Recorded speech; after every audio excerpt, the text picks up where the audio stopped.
Welcome back to TO Kids. Today we're going to talk about at what age can we understand knowledge and when does rationality grow? Okay, so the primary way that we can see this is the different ages that we have to be whenever we want to do things. So, like in the United States, for example, we can't drink alcohol until we're 21, we can't vote until we're 18, we can't go into the armed forces until we're 18. Some of us have to sign up to be in the armed forces when we're 18. And so basically, do you guys think that at those ages, which generally tends to be around 18, we have a good enough level of rationality to understand the severity of the things we're doing?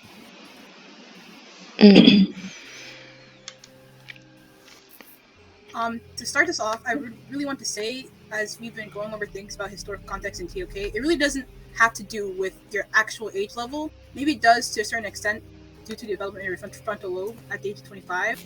But at the same time, I feel like experience brings wisdom, and I mentioned this before, but like, you grow old, but you really don't grow up. So, are you saying that age is just a number? To what extent is age just a number? How can we... Because we, as a society, we use age as a quantifiable way to measure our maturity level. So to what extent does age play an important role in our maturity level? Should that even be the case at all, or what do you guys think? Because then you have to take into consideration like traumatic experiences and what makes a person them. Like when kids have a terrible childhood, I would like to say that they mature a lot faster than those who haven't had a traumatic childhood.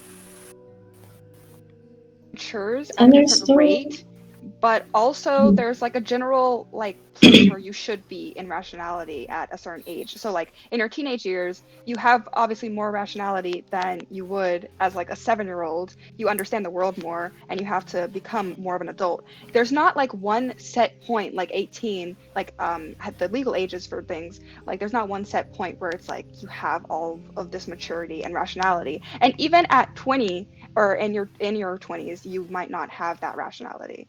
So it's constantly developing. I think like... Oh, go ahead, Aaliyah. I think that like when you're growing older, you have more of these experiences under your belt. So these experiences make you and help you grow as a person. But there's some people that don't even have those experiences at all. Like there could be 20-year-olds in college right now acting dumb and don't have that rationality right now. And I'm trying to play a little bit of the devil's advocate here. So do you think there's like a level of maturity of like, of course there isn't like a scale of how you would measure temperature or how many ounces or something is, but how do you think on like on a mass scale should we try to say, yes, this person is mature enough to do X, Y, and Z?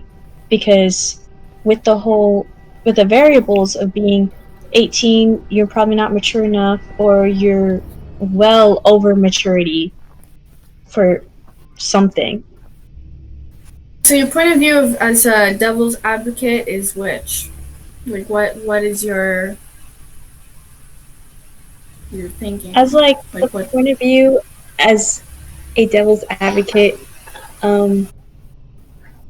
if I would say as a devil's advocate, I would say like being 18 is too high of a number for you, like testing your maturity level or like being mature enough to do other things like smoking, drinking, going to the war, etc., etc. Wait, what would you suggest should be the age then? Not in the point of view. What would a devil's advocate say? Would they say what, like 16? Yeah, if your own personal beliefs aren't especially rooted in like I don't know, you have to be able to see like the devil's advocate, and in terms of like, you know, things should be like less than 18. I feel like a lot of us, I feel like a lot of us can see why it's 18, because generally in terms of America, that's like when you're getting out of high school, that's when you're moving away from your parents. So generally, I think because of generalizations like that, that's why we see that point as like a step towards adulthood, even though obviously maturity can't necessarily be scaled in that way. So I think it's difficult to see it as like, you know, it should be earlier, because the development is definitely like, it's difficult to scale. I think like I also think that like age Go ahead, Cindy. is something is determined by the set of responsibilities you get when you turn that age, right?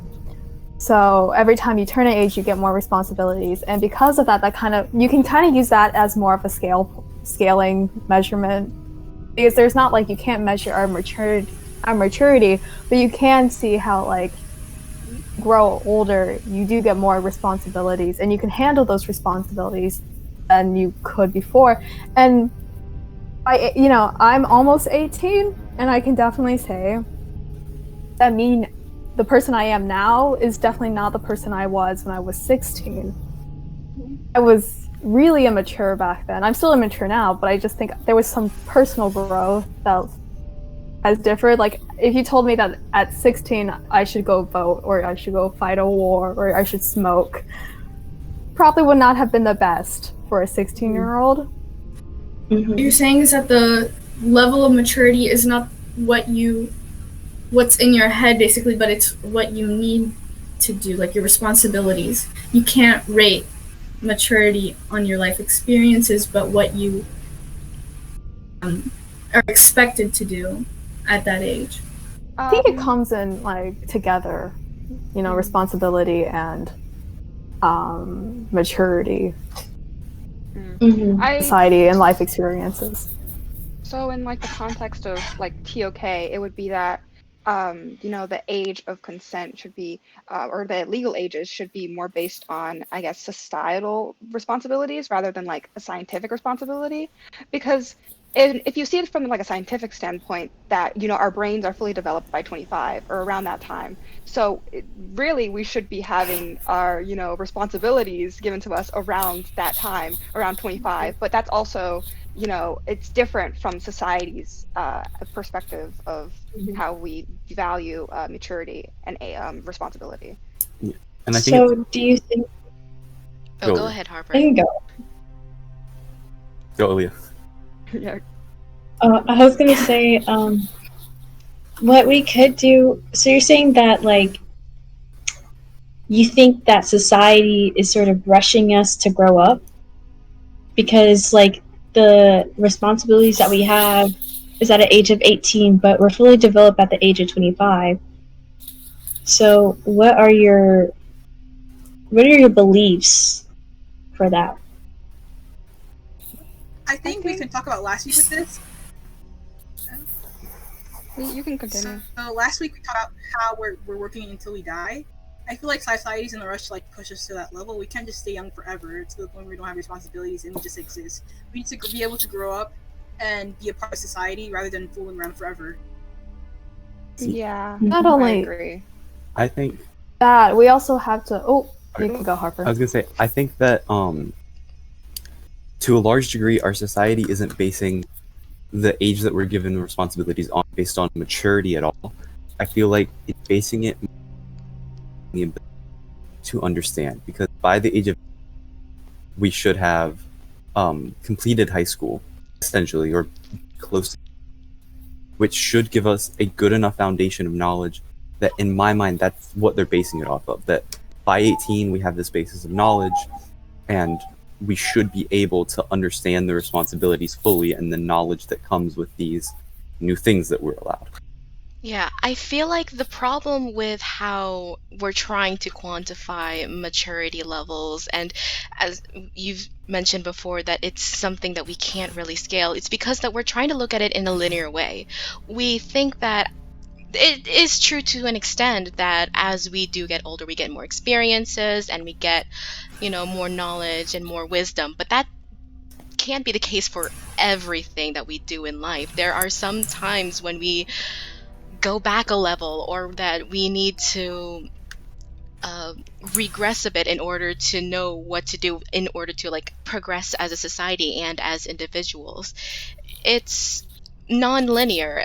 Development is something where development is not something of growth, but it's something that we should see it as something that sustains us, that it's sustainable, rather than just keep moving forward and we see that as development.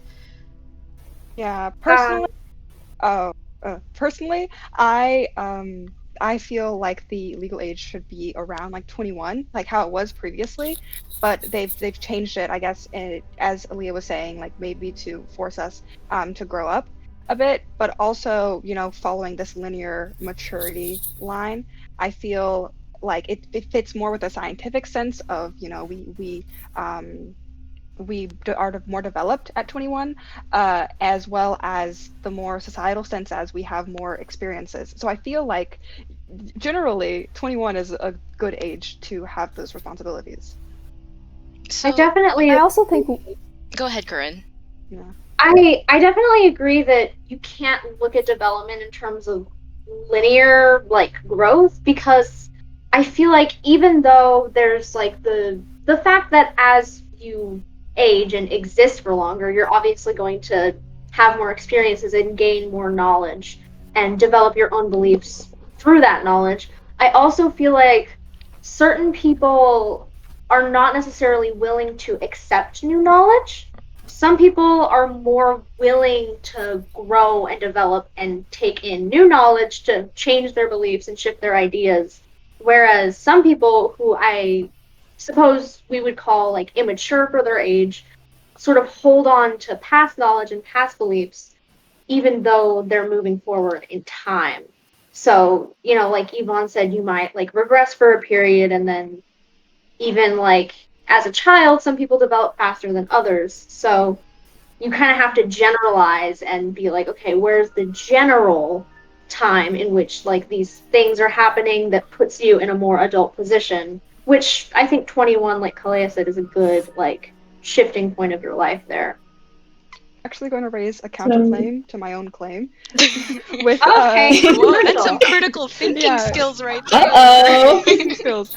I was thinking, and I was seeing how you said that it's not linear, and how we develop more experiences, and that we should obviously grow and accept new knowledge. It's really important. We shouldn't set. I understand why we don't have everything set at the age of 21, because it's important to slowly gain those responsibilities. Getting the option to get your driver's license at 16, and getting an option to vote at 18. It's you slowly are getting used to your responsibilities in the world, and you slowly are gaining that maturity. So yeah, that's maybe it shouldn't be 21. Maybe we should keep it as it is and have those experiences slowly gained, so to better our maturity.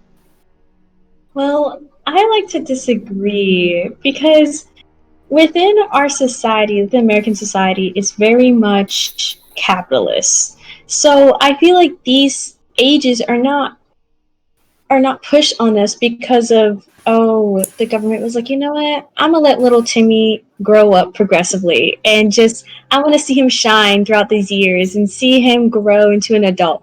I don't think it's like that. I think it's more of a money aspect. So when you're 16, you're getting your license, and then that's also the age that you can get a job, and that's where you can work and make money for the company.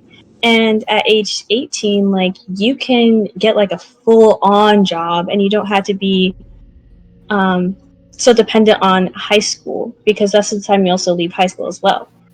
And I feel like these are the ways to especially at the age of 16, is a way to let young people work for the society and work for capitalism and try to maintain it. So is it one or the other, or is it both? So Aaliyah, one of the things that we like mentioned was like the legal age for what is it? Oh, something that I wanted to bring up was like the legal age for drinking, right? So that's 21. While, you know, our age of voting, getting married, getting drafted into the war, that's all at 18. The thing is that let's look at the historical context of why the drinking age is 21. So I did a bit of research and I found that it was 18 before, because there was this saying that if you had the right to vote, to get drafted in the war, etc., that you have the right to drink. So people did, but then the percentage of young people drinking and car crashes actually increased, and a lot of those accidents happened because of like the people drinking more. And so the government passed a law in that Everyone's frozen. oh, can you still hear us, Aaliyah? I still hear everybody. Yeah. Good. Aaliyah, you're fine. You're fine Well, on our end. yeah. Keep going. Yeah. Okay, so they passed a law to increase the age to 21, the drinking age to 21, so that they can decrease the number of car crashes. So, to what extent do you guys believe that this restriction aided in this decrease? And even if we did lower the drinking age now, or even increase the drinking age, do you think that the number of incidents would follow this pattern as it did in the past? Do you think the youth of today is more mature, or Everyone's frozen for me right now. I can't really hear anyone. Aaliyah, you should probably rejoin. Yeah.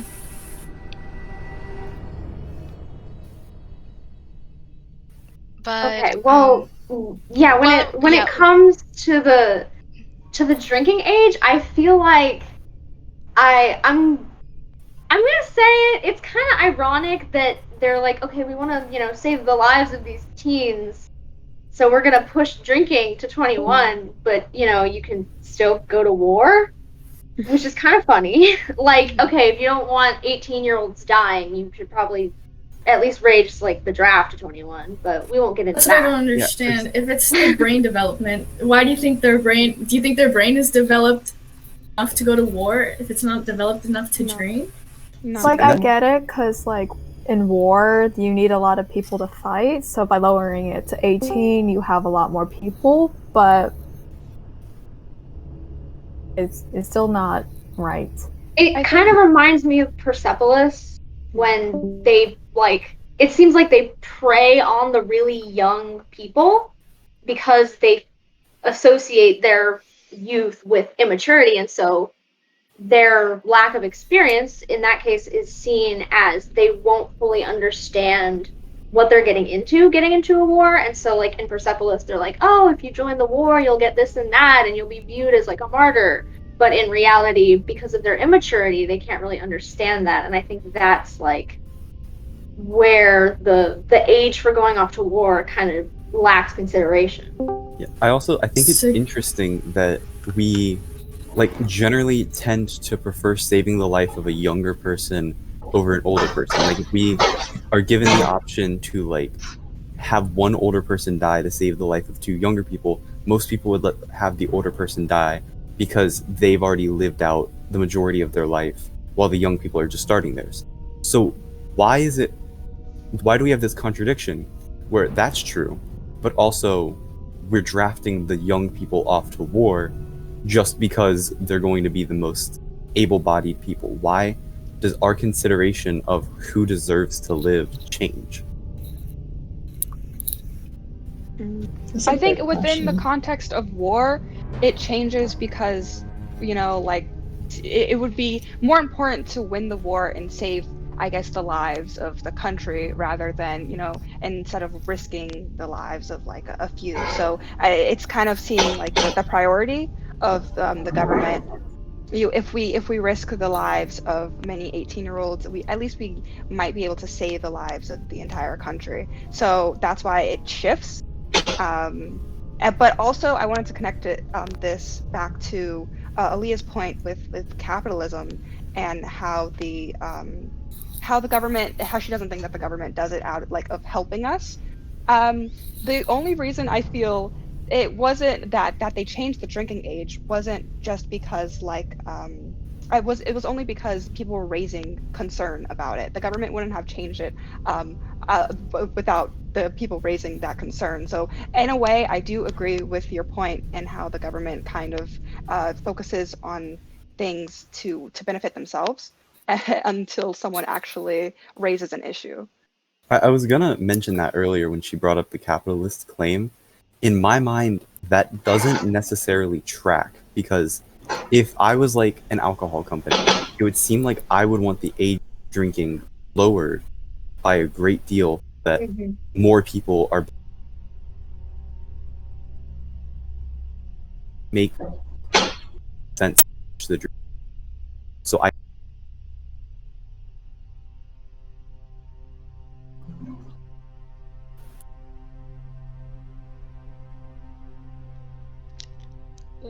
Was Jackson also cut off for you guys? Yeah. Okay. Yeah. I was like, I'm so worried. I was like, oh gosh. wait, okay, is it working now? Faces. Yes, you kept cutting out. You're like, and we heard absolutely nothing. Did So, anyone? what I was saying was that to me it doesn't make much economic sense that we would want that, like, alcohol companies would want the drinking age raised, because it would necessarily put like a damper on their profits, because as we lower the drinking age, more people are buying alcohol, which yields higher profits to the company. So I don't think it's necessarily an issue of capitalism in this scenario. But you can also argue that because what Yvonne said, that because more people were buying it, there was more accidents caused by drunk driving. So then, in correlation, people will start associating alcohol to even more negative connotations, which then would lower the profit even more. And then you can also see that it's bad for business.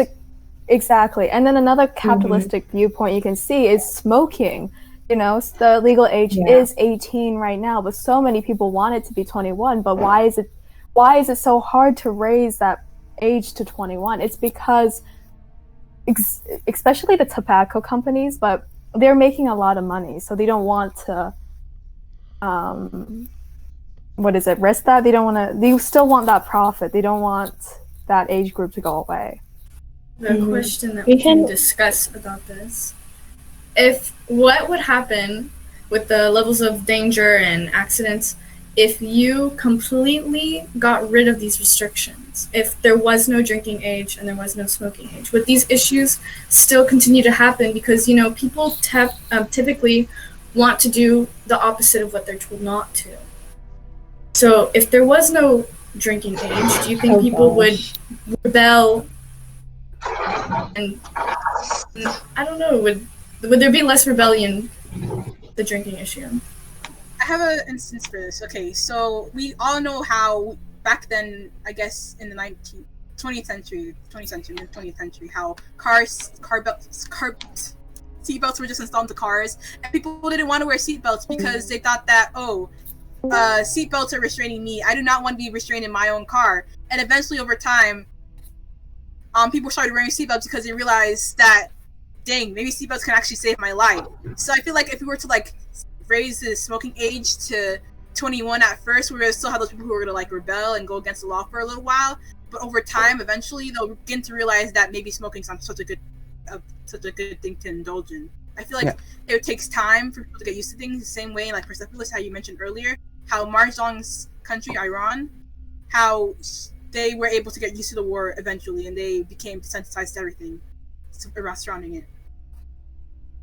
Yeah. So you can also talk about China with what Ariana kind of said, because although China has age limits for things, they're not heavily the law. You don't have to follow them that well. You know, you don't get in trouble as one would in America. So a lot of people they're surrounded by alcohol and smoking, and so it's kind of a part of their life. And while I don't think that they're not like party goers like they would in America, where you would hide your alcohol from your parents. It's more like you'll drink with your parents. I think they're more responsible about it. May a little bit, but it's also because the laws are placed in China that you can't smoke in public areas. You can only smoke at, like, in your house or in designated areas. Like if you get it, so like the laws there in China are there, but not the age limits. They're not for age. It's more by like you have to follow a generalized law.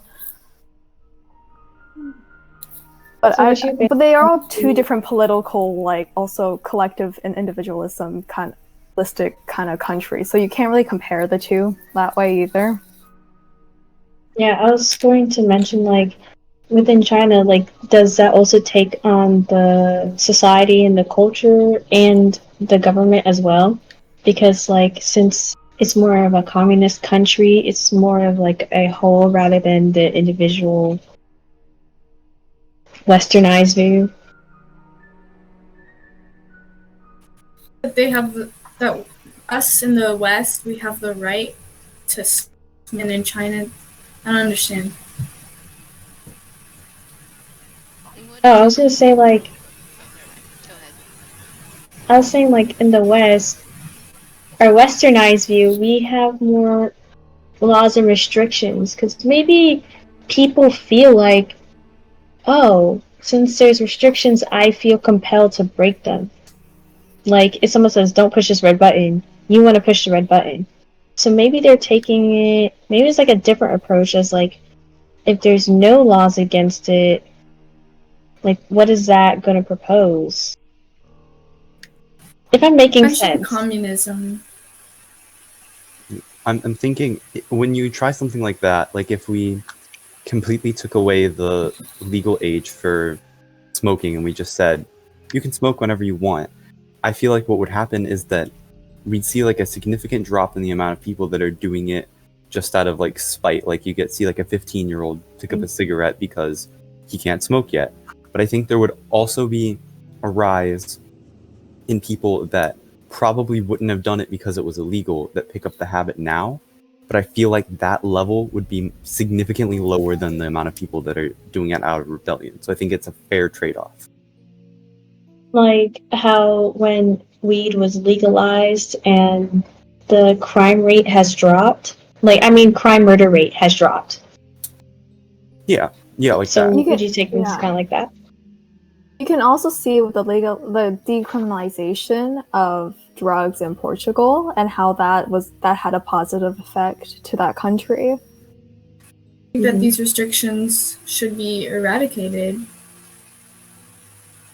Is the difference between like marijuana and smoking and alcohol is that they have more a higher rate of something bad happening, like death or overdose, and it causing like serious health problems later. So I feel like also by like removing these restrictions, it will become more normalized, and then people will just like start to do it. I think there will be, people will just continue to do it, and it will be normalized, and then everything will be worse. Yeah, I feel we like don't want to normalize it. Yeah. I feel like if we do remove the restrictions, there has to be another way to counteract like the negative outcomes if we did remove the restrictions, because there's still the possibility that if we did remove like, oh, now you can drink and smoke at whatever age you want, there's going to be the possibility of people being like, heck yeah, now I'm going to drink and smoke at the age of like 12. And so I feel like it's not the problem. I feel like the problem is that a lot of people, yeah, as you said, like if they're told not to do something, if you just completely ban something, then people are going to be compelled to, oh, now I want to do that thing. I mean, like we saw that with the Prohibition Act, how people like created these speakeasies, they smuggled alcohol, and I feel like that if we remove the restrictions, there has to be something to like balance it. Like maybe we can increase the even though the awareness of like the what is it, The of the harm, dangers? yeah, the dangers of smoking and of drinking, we have that awareness now, but I feel like that we just need to educate people on, like, okay, what's the healthy amount that you can drink, what's the healthy amount that you can smoke, because like as we educate those people on like what the healthy amount is, eventually like maybe they'll fall out of their habits and not develop an unhealthy addiction between in those in smoking and in drinking, because it reminds me of this case like in Poland, how I think it was in Poland, I'm not sure, but there was this case where this country like they gave like small doses of heroin to people who were addicted to heroin, and so that it helped them to like, because when you completely take away like heroin away from a person, they're going to have withdrawals. They're going to want that heroin more. So by giving them small doses, they're allowing them to get used to like the less and less amount. And then they also send them to rehab, and they send them to all of these places that help to mitigate their addiction rather than completely eliminate it. Mhm. Yeah, I don't think the consensus should be get rid of these restrictions, because it would help, people to realize that rebelling is bad, or doing these drugs are bad. I feel like it's more important, like education's more important. You can see, like, compared to the rates of, like, I don't know, teenage drinking and smoking, mid 20th century, it was higher than it was now, because we've been educated so much more, having those like classes dedicated in schools to the dangers of tobacco or the dangers of alcohol. You could see the underage drinking and the underage smoking like rates going down, and that's not because of the restrictions being lifted. It's because of the education that's provided. Mhm. And that's all we have time for today. Oh wow. Thank you for listening to TO Kids. Come back next week to learn more about something. Thank you. Oh no. All right, bye. Bye.